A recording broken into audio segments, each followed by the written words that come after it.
ఓం నమ శివాయ. నమో కాళభైరవాయ నమ. నమో రాజశ్యామలదేవి నమ.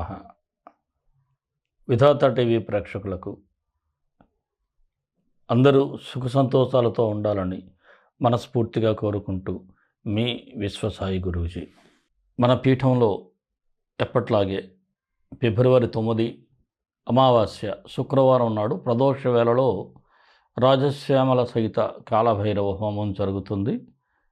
పరోక్షంగా పాల్గొనాలి అనుకునే భక్తులందరూ కూడా ఈ స్క్రీన్ మీద స్క్రోల్ అవుతున్నటువంటి వాట్సాప్ నెంబర్కి వివరాల కోసం మీరు వాట్సాప్ చేసినట్లయితే తెలియజేయబడతాయి. అలాగే ఈ పుష్య అమావాస్యని మౌని అమావాస్య అని కూడా అంటారు.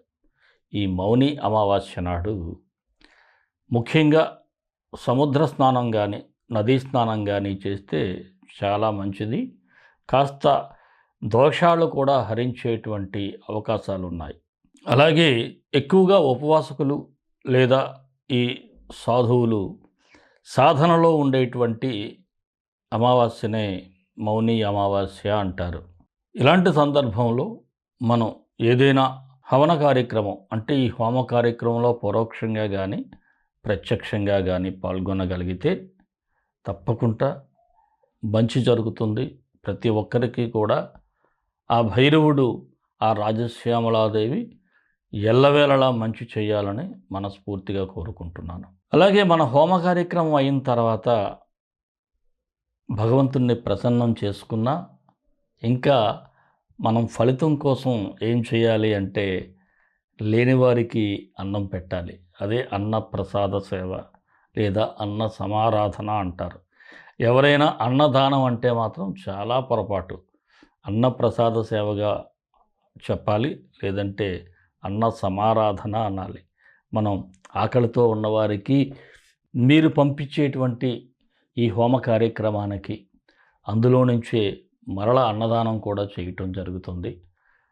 ప్రతి ఒక్కరూ కూడా ఇలాంటి మహత్తర కార్యక్రమంలో పాల్గొంటే మంచి శుభాలు జరుగుతాయి.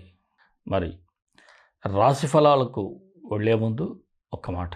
మన వీడియోలన్నీ మీకు నచ్చినట్లయితే మన వీడియోలని లైక్ చేయండి, షేర్ చేయండి. ఇంకా సబ్స్క్రైబ్ చేసుకోకపోతే మన ఛానల్ సబ్స్క్రైబ్ చేసుకోండి. అలాగే ఇంకొక మాట ఏమిటంటే వీడియో చివరి వరకు చూసినట్లయితే మనం మీకు ఈ పక్షం రోజులు ఎటువంటి ఇబ్బందులు ఆటంకాలు కలిగినా తొలగిపోవాలని మీకు పరిహారాలు కూడా ఇవ్వబడ్డాయి, మంత్రాలు కూడా ఇవ్వబడ్డాయి. దయచేసి ప్రతి ఒక్కరూ కూడా చివరి వరకు చూడండి. చూడకుండా మాకు ఏమిటి స్వామి పరిహారం అని కాల్ చేసి అడిగినా మేమేం చెప్పలేము. చూడండి. మరి రాశిఫలాల్లోకి వెళ్ళిపోదాం. మేషరాశి ఫిబ్రవరి 1 నుంచి 15 వరకు ఈ రాశి వారికి సూచనలు, సలహాలు. ఈ రాశి వారికి ఈ పక్షం రోజుల్లో మొదటి వారం కంటే రెండవ వారం చాలా అనుకూలంగా కనిపిస్తూ ఉంది. ముఖ్యంగా ఫిబ్రవరి 5వ తేదీన రాష్ట్రాధిపతి కుజుడు ఉచ్చస్థానం అయినటువంటి మకర రాశిలోనికి ప్రవేశించటం, రవి బుధులతో కలిసిన ఈ ఉచ్చ కుజుడు మీకు చాలా మంచిని చేయబోతున్నాడు ఈ మేషరాశి వారికి. అలాగే మీరు ఏదైతే లక్ష్యాన్ని చేరుకోవాలి అనుకుంటున్నారో ఆ లక్ష్యం చేరుకోవటానికి మీకు సమయం ఆసన్నమైంది. చాలా ముందుకు దూసుకుపోతూ ఉంటారు. అలాగే మీ లక్ష్య సాధనలో ఎంతమంది అడ్డం వచ్చినా సరే మీరు ఎవరిని కూడా లెక్క చేయరు. అలాగే అధికారం కావాలి అనుకునే వారికి అధికార యోగం కూడా సిద్ధిస్తుంది. ఒత్తిడి కూడా ఉంటుంది. కానీ ఎంత పని ఒత్తిడి ఉన్నా ఏమాత్రం తగ్గేదే లే అన్నట్లుగా మీ సాధన అంటే మీ పని అంత బాగా చేయగలుగుతారు. అలాగే ఏదైనా ఒక పని చేసేటప్పుడు మాత్రం స్పష్టమైనటువంటి ఆలోచన విధానం ఉండాలి.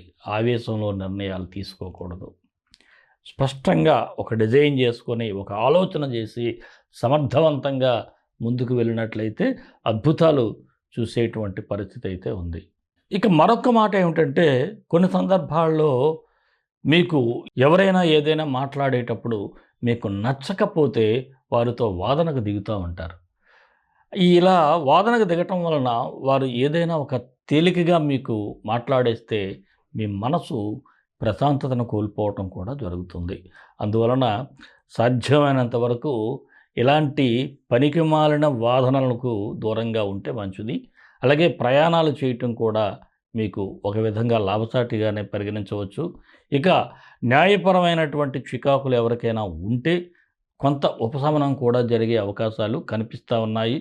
అలాగే గృహ నిర్మాణ ప్రయత్నాలు కూడా కాస్త ముందుకు సాగే పరిస్థితి అయితే కనిపిస్తుంది.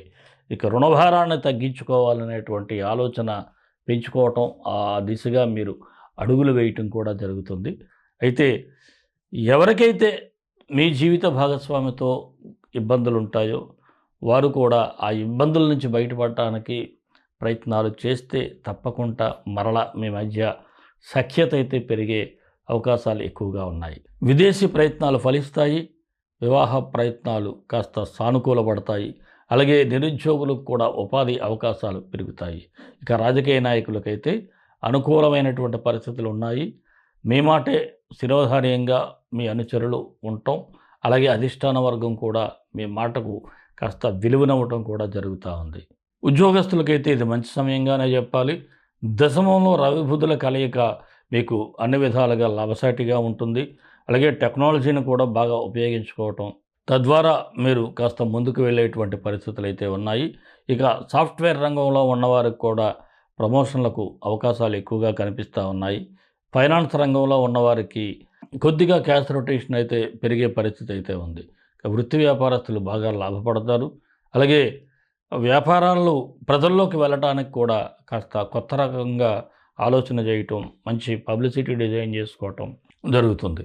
నూతన పెట్టుబడులకు కూడా ఇది మంచి సమయంగానే చెప్పాలి. ఇక భాగస్వామ్య వ్యాపారస్తులకైతే మీ పార్ట్నర్స్ మధ్య సమన్వయం పెంచుకొని వ్యాపారాన్ని వృద్ధి కూడా చేస్తారు. షేర్ మార్కెట్ పర్వాలేదు, బాగానే ఉంటుంది. రియల్ ఎస్టేట్ వ్యాపారస్తులకు కూడా డీల్స్ అయ్యి బాగా కుదురుతాయి. చిరు వ్యాపారస్తులకు బాగుంది.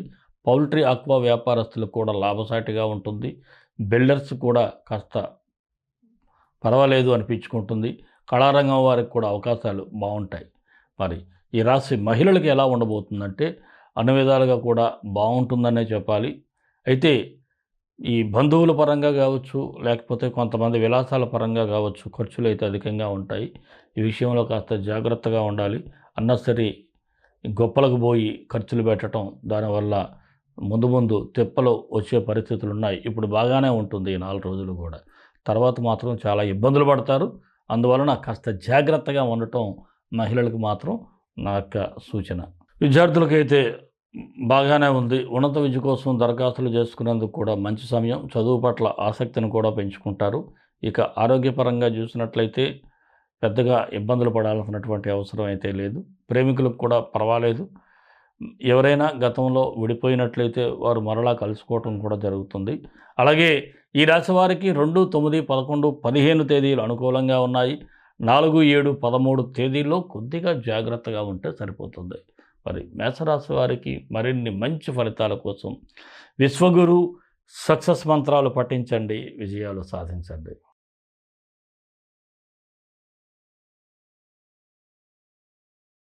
ఈ రాశివారు రవి శుక్ర గ్రహాలకు పరిహారం చేసుకుంటే సరిపోతుంది. ఆదిత్యాయ విద్మహే సహస్ర కిరణాయ ధీమహి తన్నో ఆదిత్య ప్రచోదయాత్. అలాగే శుక్రుడికి ఓం సుం శుక్రాయ నమః.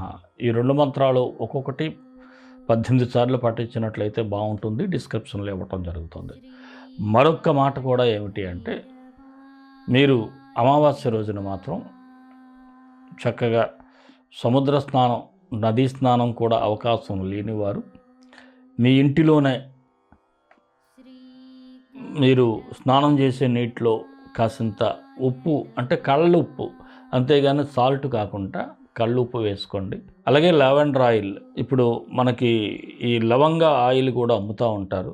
ఆ ఎసెన్స్ని కొద్దిగా ఒక 4-5 డ్రాప్స్లు అందులో వేసుకొని మీరు బాగా కలిపేసిన తర్వాత చక్కగా మీరు ఇంట్లోనూ కూడా స్నానం చేసినట్లయితే బాడీలో ఉన్నటువంటి నెగిటివ్ ఎనర్జీ కూడా తగ్గిపోతుంది.